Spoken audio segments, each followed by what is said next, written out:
जी ना सिस्टम की तरफ से, ना एजेंसी की तरफ से, ना कमीशन की तरफ से। प्रधानमंत्री मोदी जी से भी गुजारिश करना चाहता हूं कि यह हमारे देश का दुर्भाग्य है कि आज शिक्षकों को बार बार वीडियो जारी करके बताना पड़ रहा है कि देश में कितनी समस्याएं हैं, कितना एजुकेशन सिस्टम करप्ट हो चुका है और सरकार का ध्यान उस तरफ बिल्कुल भी नहीं है। सरकार किस मस्ती में है, देश के सीएम सिर्फ रील बनाने में और पीआर करने में बिजी हैं।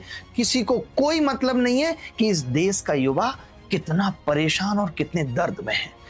इंडियन एजुकेशन सिस्टम हो या फिर इंडियन एग्जामिनेशन सिस्टम आज जिस निचले स्तर पर पहुंच गया है कि इसके खिलाफ आवाज को बुलंद करना आज हर युवा और एक शिक्षक की जिम्मेदारी बन गया है।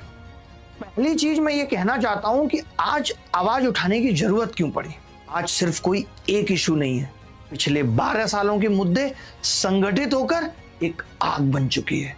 मैं कहूं सिर्फ एसएससी या रेलवे ही ठिकाने पर नहीं है, तो आपको बता दूं बैंक एग्जाम हो, टीचिंग एग्जाम और लास्ट ईयर आपने देखा होगा नीट एग्जाम, हर एग्जाम को कोर्ट तक का सफर तय करना पड़ रहा है। ये देश के लिए दुर्भाग्य की बात है और ये संघर्ष फॉर्म भरने के साथ ही शुरू हो जाता है कि कभी आपका आधार ऑथेंटिकेटेड नहीं होगा, उसके बाद परीक्षा के हर स्तर पर रिजल्ट तक, इनफैक्ट ज्वाइनिंग तक एक लंबी लड़ाई है।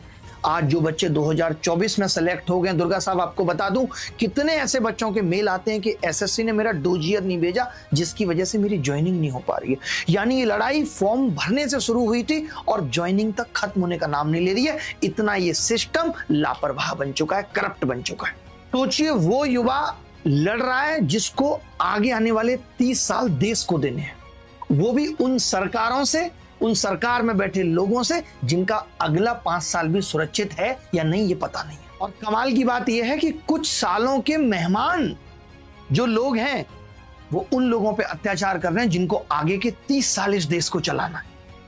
आज हमें आवाज बुलंद करने के लिए इतना प्रयास करना पड़ रहा है क्योंकि हमने सालों तक हर गलत चीज को चलो छोड़ो क्या कर सकते हैं कहकर बर्दाश्त किया है।